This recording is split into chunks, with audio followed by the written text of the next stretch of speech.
ассалому алайкум, бинандагони гиромӣ.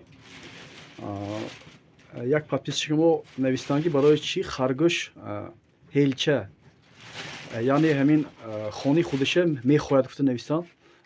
Азбаски харгӯш ин ҳайвони хояндаро дохил мешавад. Гризунӣ мегӯяд инҳои харгӯша. ин ягонхелак зарар надорад, ягонхелак вай надорад. ҳозир ман барои шумо ҳозир як чиза ман нишон медиҳам. Ҳамин вақте ки харгӯш ҳамин хонаша вай мехӯрад, ин вайша ин дандонаша тез мекунад харгӯш ҳамон вақт ба ҳамин рубцӣ мегӯяд русинда. ҳамин барои тез кардан ба харгӯш бояд ки ягон чиза хояд. ё дарахта мехояд. Мана мисол ваянда бисёр кас рӯи ҳавлинда агар сардод бошад агар ё дарахта мехояд. Манин агар хонанда агар ку ваянд бошад, клеткам бошад, ҳамин чӣ вайши мехояд, клеткаша мехояд. Ман ҳозир барои шумо як чиза ҳозир ваймна нишон медиҳам. Ман нав худам ҳозир фаҳмидам ҳамин чиза. ҳамин чиз ягон чи барои харгӯшҳо хоидан биям бо ягон чи ҳайку вай кардан ку додан дако. Ман инро нигоҳ кунам. вақте ки харгӯш ҳайку ҳичи ҳайку намехояд, ҳозир ман ин харгӯшамо дандонаш сабзи даст. ҳозир ман шумо ҳайку нишон медиҳам. муфассалтар карда ман ҳозир қивидам, харгӯш қивидам.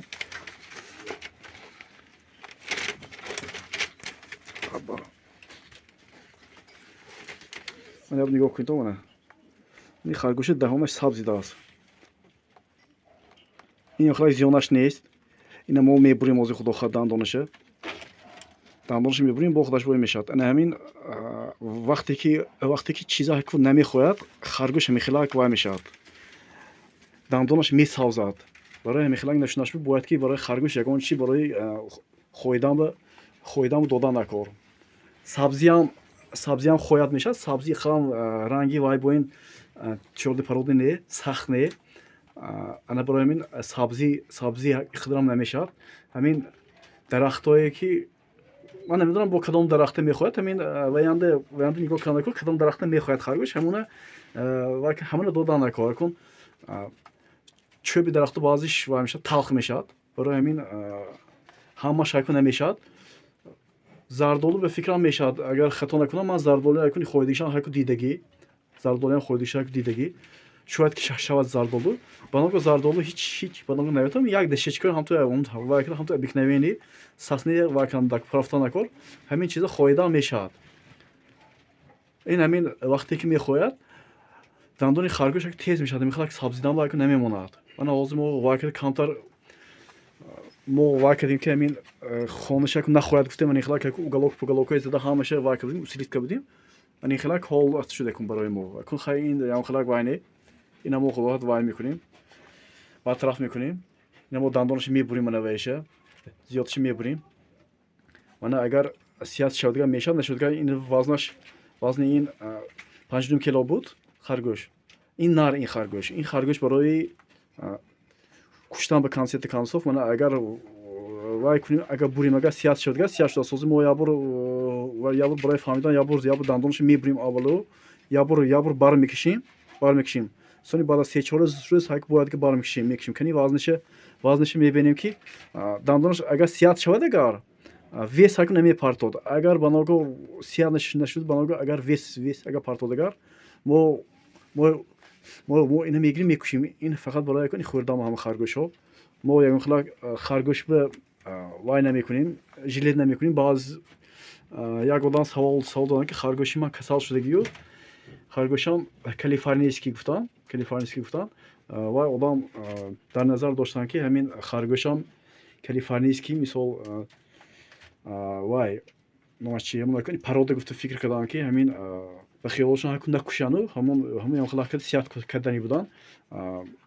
ман вай одам гуфтам ки вақте харгӯшон агар хӯрдоса бошад, агар дорукор кунед, агар сият мешавад. вақте ки харгӯшон ҳайку намехӯрад, вай харгӯшон рафта ҳайку вес мепардод. рафта вай мешавад, беқувват мешаваду консети консов сони мемурад. вай гуфтам барои ҳамин харгӯшон агар хӯрдосагӣ набошад, харгӯшон ба ногоҳ агар буғоз набошад, агар кушидон агар беҳтар гуфтам. барои ҳамон برای همون وایب آدم رو من کامنتاری و میخوام نوشته پافتم که بنابراین اگر خرگوشتون خودروسکی نباشد حامله نباشد یعنی اگر بغض نباشد کشیتون هم میشه گفتم برای وایب اکن سونی با یک آدم با سوال دادن که همین من با احتیاط با اکو گفت گذارم اصلی خودم هم گذاشتم میخوام اگه بکارم ما فکر میکردیم که خرگوش 4 ماهگیش با اگر سرتیم اگر نربه میشه گفته بودیم خرگوشی من یک کالیفرنیسکی بود 4 ماهینه وای بود گذاشته بود ویساش وای بود 3 کیلو بود همین ما نربه صد دادیم ما خودمون نربه صد دادیم وای خرگوشی ما ناتلاب شدگی نبودو نکی من وای یک نربه صد دادم بعد از دور سرز هاکو نگاه میکنم که خرگوش ما یک بچکند جال شدی سالس میجانده جال شدی سالس جمعه دیگر нар алки болшак мепарад барои ҳамин худашам якчида ваксос амна ҳак ҷавз кади содас вақте ки баъд аз дур аз ҳак меқафам мебинам харгӯшмо алака алка хароб шудааст айсобе ки як бучак худаша ҳамун тиққа кадагию ҳак наҷумидагӣ ҳамунҷа ҷумадага нар болшма ҳак мепарад айсоб ҳак наҷумидагӣ сони як нигоҳ кардам ки нивеша баданоша як нигоҳ кардам ки вақте ки мо харгӯша агар агар вакунга сартим агар нар мода харгӯша агар думаша агар боло накунга мегазад думаша агар боло накунга мегазад айсо ҳамин нигоҳ кардам ки тахтапушошам вакиги хоидаги алака барои ҳамин ман ваи гирифтам дигар ҷо мондам